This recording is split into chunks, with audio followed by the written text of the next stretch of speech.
Topic is can we do micro finance activities under normal section 8 company. क्या normal section 8 company के अंदर हम micro finance business कर सकते हैं? ये सारे जो खेल है शुरू होता है किससे? एमओए से। किससे? एमओए का फुल फॉर्म क्या है? Memorandum of association. Memorandum of association. अब जो मेमोरेंडम ऑफ एसोसिएशन है सेक्शन 8 में क्या होता है? किसको लेकर के होता है? आर्ट, साइंस, कॉमर्स को लेकर के। एक तरीके से हम बोल सकते हैं कि सारा सोशल ऑब्जेक्ट के लिए होता है। किसके लिए होता है? सोशल ऑब्जेक्ट के लिए होता है।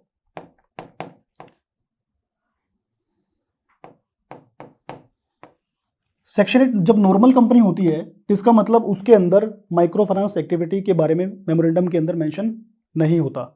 ये तो बात क्लियर है। तो जब भी कोई कंपनी ऑपरेट होती है, चाहे कोई वो सेक्शन 8 कंपनी है या फिर कोई पीवीटी एलटीडी है या देश के अंदर कोई भी कंपनी जो फॉर्म हो रही है, लिमिटेड कंपनी है, कोई भी कंपनी, तो कोई भी कंपनी है वो अपने मेमोरेंडम से ऑपरेट होती है। अगर आज पार्ले-जी बिस्किट बना रहा है तो फूड मेकिंग कंपनी उसके मेमोरेंडम में लिखा है।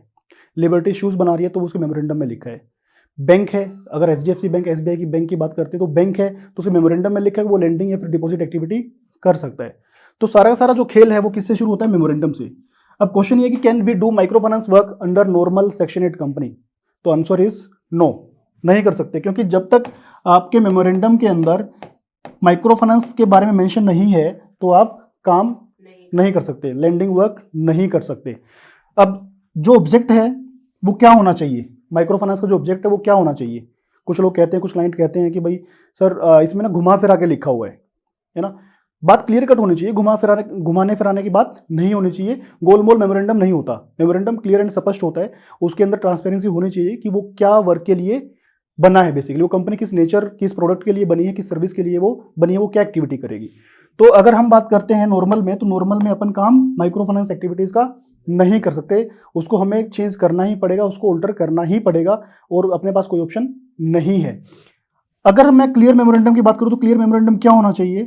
सीधा सीधा होना चाहिए to reduce poverty in India, to reduce poverty in India by carrying on the business of micro finance activities. क्या? माइक्रो फाइनेंस एक्टिविटीज मतलब स्पेशल मेंशन होना चाहिए मेमोरेंडम के अंदर कि जो कंपनी है वो काम करेगी, रिड्यूस करेगी पॉवर्टी ऑफ इंडिया, है ना, क्या करके? एक बिजनेस करके। और बिजनेस किससे रिलेटेड होगा? माइक्रो फाइनेंस एक्टिविटीज से रिलेटेड होगा। ये पैराग्राफ स्पेशली उसके अंदर मेंशन होना चाहिए, तभी हम मानेंगे कि वो कंपनी माइक्रो फाइनेंस कंपनी और रजिस्टर्ड है under section 8। Without this memorandum, without this close, company properly work नहीं कर सकती। अब इसमें बात, प्रॉब्लम कहाँ आती है, इशू कहाँ आता है कि हमने एक ऐसी कंपनी रजिस्टर्ड कर ली जो नॉर्मल है बट उसमें हम माइक्रो फाइनेंस एक्टिविटीज का काम कर रहे हैं। तो दो इशू इसमें मेन होते हैं। एक तो होता है जब आप रिकवरी करने के लिए जाते हो कोर्ट में रिकवरी के लिए जाते हो तो पूछती है कोर्ट की सर आपके पास फाइनेंस का लाइसेंस है कि आप लेंडिंग का बिजनेस कर रहे हो? तो आप कहते हो जी हाँ है। कोर्ट डॉक्यूमेंट सबमिट करने के लिए बोलती है। तो जब कोर्ट के पास हम डॉक्यूमेंट सबमिट करते हैं और वहाँ पे मेमोरेंडम में कहीं भी लिखा नहीं मिलता माइक्रो फाइनेंस वर्ड, तो कोर्ट कहती है सर ये तो आपका लाइसेंस ही नहीं है जिसके बेसिस पे आप काम कर रहे हो। नंबर 1, ठीक है। सेकंड सिचुएशन इससे पहले भी आ जाती है कई बार कि एडमिनिस्ट्रेशन के कुछ लोग हमारे पास आते हैं, कंपनी के पास जाते हैं और वो कहते हैं जी आप लेंडिंग बिजनेस कर रहे हैं, इसका कोई आपके पास एविडेंस होगा, कोई ना कोई डॉक्यूमेंट, लाइसेंस तो होगा जिसके बेसिस पे आप ये काम कर रहे हैं। क्यों ऐसा होता है? बिकॉज जो भी कंपनी इंडिया के अंदर लेंडिंग बिजनेस करती है उसको गवर्न करता है कौन?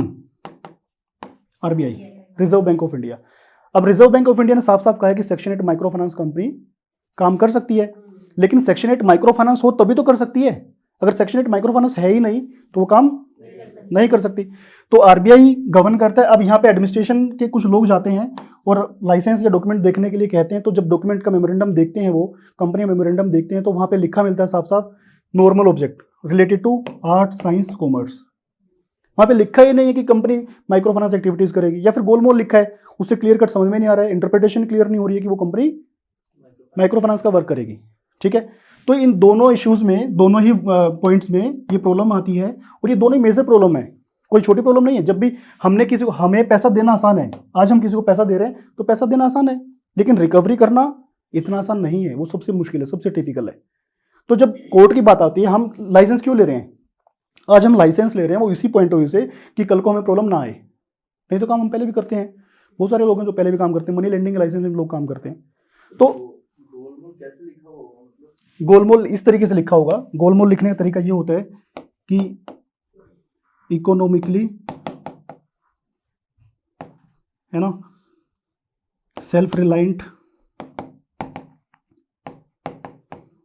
ऐसे कुछ वर्ड्स यूज उसके अंदर होंगे, है ना, पेक्यूनियरी सर्विसेज। तो इकोनॉमिकली, पेक्यूनियरी, सेल्फ रिलायंट, इस तरीके के वर्ड उसके अंदर लिखे मिलेंगे। कोर्ट की नज़र में लीगल नहीं है लीगल भाई। जब ऑब्वियस ही बात है, इकोनॉमिकली का मतलब क्या? सिर्फ इकोनॉमिकली सिर्फ ऐसा नहीं कि सिर्फ पैसे से रिलेटेड बात है। यहाँ पे कहीं लिखा ही नहीं है माइक्रो फाइनेंस।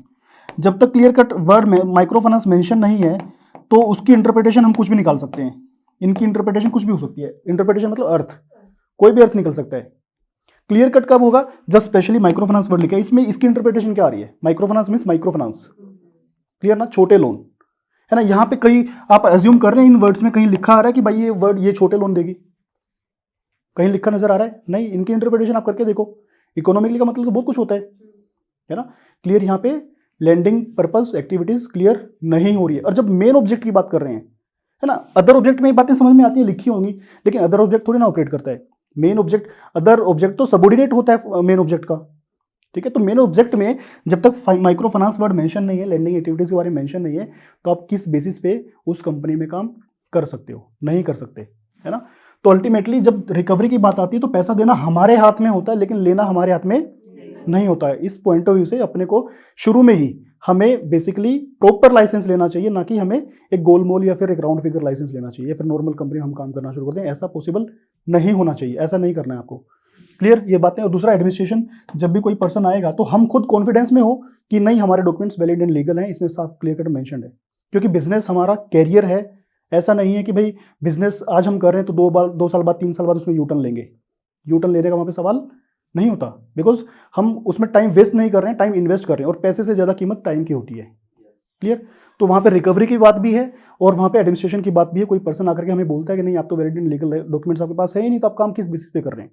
तो वो सारी चीज़ें क्लियर होंगी जब हम प्रॉपरली मेमोरेंडम के अंदर ये मेंशन कर रहे हैं कि हमारी कंपनी माइक्रो फाइनेंस एक्टिविटीज़ में डील करेगी। Clear, done.